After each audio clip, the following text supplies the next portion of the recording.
शंकर भगवान सबका हाथ देखने लगे और हाथ दिखाने में सबसे नंबर 1 भीड़ माताओं की होती, महिलाओं की। वहां भी हुई।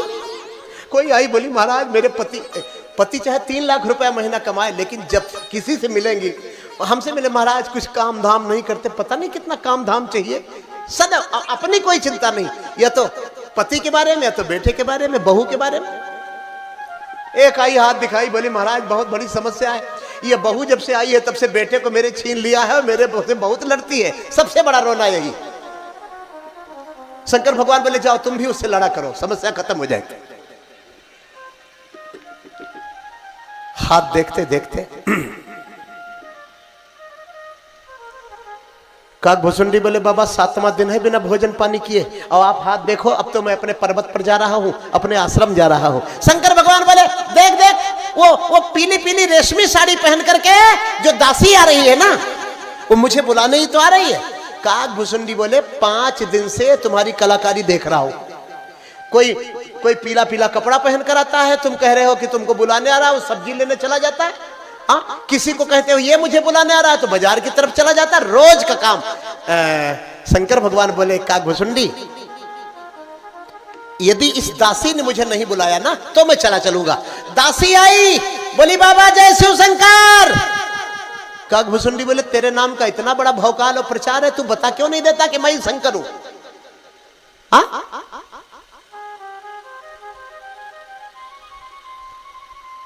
शंकर भगवान बोले अपनी पहचान छुपा करके भगवान का दर्शन किया जाता है रे, हैं?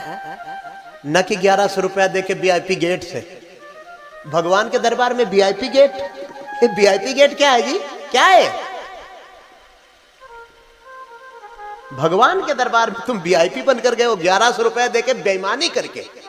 बेईमानी तो है, 100 लोग लाइन में लगे, तुम बेईमानी करके पैसा देके तुम दर्शन करना चाहते हो। तुम परमात्मा को तो कभी नहीं पहचान पाओगे। एक मेरी बात नोट कर लो, जिसकी आराधना सजल होगी उसी की साधना सफल होगी। ईंट पत्थर भी देवता होंगे जब मेरी आस्था अटल होगी। सत्य जब आवरण रहित होगा, गूढ़ अभिव्यंजना सरल होगी। जो जी रहे हैं दूसरों के लिए उनकी चर्चा न आजकल होगी। ईंट पत्थर भी देवता होंगे। मैं दरिया हूं, मुझे अपना हुनर मालूम है, जिस तरफ भी चल पड़ेंगे रास्ता हो जाएगा, ये ना भूलिएगा। जहां भी चल देंगे। कौन क्या दासी सही में बुलाने आ रही है? शंकर जी जो देखे कि आई, कहा भाग्य खुल गए ज्योतिषी। काकभुसुंडी बोले तो चमत्कार पहली बार देखा। दुनिया का भाग्य आप बता रहे हैं, दासी आपका भाग्य बता रही। हाँ? कहा भाग्य खुल गए ज्योतिषी चलो हमारे साथ। तो शंकर बाबा झोली लेके डमरू लेके खड़े हो गए। इसी 7 दिन की प्रतीक्षा में थे कि कब रामलला का दर्शन हो। लेकिन शंकर भगवान बोले देवी एक बात बताओ कि वहां चल के करें क्या? तो दासी बोली राजमहल में देखिए अब रामलला को हाथ। खड़े हो गए शंकर जी अलख निरंजन। काकभुसुंडी बोले बाबा बुलौआ तो आ गया, अपने साथ साथ दरवाजे के भीतर हमको भी ले चलना। शंकर भगवान बोले चुप, समय बताएगा। अच्छा तो काकभुसुंडी बोले समय आएगा तो हम भी बताएंगे, मेरा भी नाम काकभुसुंडी है। अगर धोखा दिया तो सारी पोल पट्टी खोल करके रख दूंगा जो 5 दिन से नाटक बना के घूम रहे हो।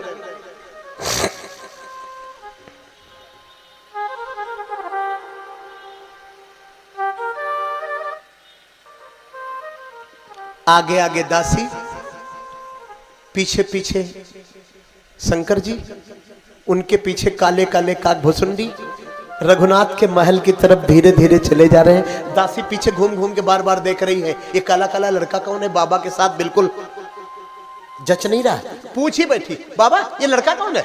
शंकर भगवान बोले ऐसा ही है, इसको देखो ही मत। जबकि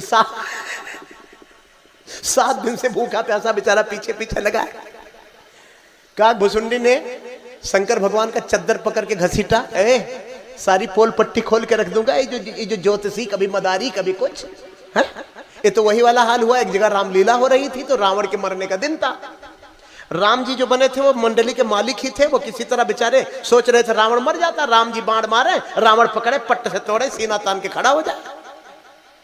फिर राम जी मारे, 50 बाण तोड़ चुका लेकिन मरा नहीं। पर्दे के पीछे से भी लोग चिल्ला रहे मर जा रहे, मर जा, वो सुनता ही नहीं। राम जी भी बड़े चक्कर में पड़े हैं, हर बार तो 32 बाण में मर जाता था, आज 50 टूट चुके हैं। राम जी धनुष घुमाते हुए बेचारे करें तो क्या, नाटक पूरा करना, अरे मरता क्यों नहीं रे, दिमाग खराब है। रावण बोला दिमाग मेरा नहीं तुम्हारा खराब है। 3 प्रोग्राम से पैसा मेरा बाकी कर रखा है, 6 महीने हो गए, पूरा पैसा दे दो तब मरूंगा, नहीं रात भर लड़ता रहूंगा। बता ही देता हूं मेरे बाल बच्चे मिट्टी खा लेंगे। पर्दा खींचा गया, पूरा नाटक बिगड़ गया, माहौल खराब हो गया। शंकर भगवान से काक भुसुंडी बोले मेरा नाम काक भुसुंडी है, भी सब बता दूंगा। ये जो ज्योतिषी और मदारी है दुनिया भर का बेस बनाए अयोध्या। अरे शंकर भगवान बोले देवी देवी ये बहुत बड़ा ज्योतिषी है लड़का। दासी बोली बाबा बुरा न मानिएगा, कितना बड़ा ज्योतिषी है? बोले मेरे से भी बड़ा। दासी बोली तो आप बाहर बैठो, लड़का भीतर जाएगा। अरे जब तुमसे भी बड़ा है तो शंकर भगवान बोले तो बहुत अनर्थ हो गया, अपने जाल में हम स्वयं फंस गए। काक भुसुंडी बोले हाँ ये नकली भाग्य बताते हैं, अपना अपना भाग्य है, इनको लड्डू कचौड़ी बाहर भेज देना, खाते रहेंगे तब तक हम हाथ देख के बाहर आते। मेरे कहने का तात्पर्य है शंकर भगवान किसी तरह भीतर गए, माता श्री कौशल्या ने चरण पखारे। गीतावली रामायण में गोस्वामी जी लिखते हैं अवध आज आगमी एक आयो, ये झोली कंधे पर टांगे चंदन केसर का लगाए, एक ज्योतिषी बाबा अयोध्या में घूम रहा है, वो कैलाशपति शिव। रघुनाथ के हाथ की रेखाओं को जब महादेव देखते हैं वो हाथ की रेखाएं बोल रही है कौन नस्मिन सांप्रतम लोके गुणवान कश्य वीरवान धर्मज्ञश्च कृतज्ञश्च। वही वाल्मीकि रामायण के श्लोक सत्यवाक्यो दृढ़व्रतः चारित्रेण चको युक्तः। फलादेश करने लगे महादेव।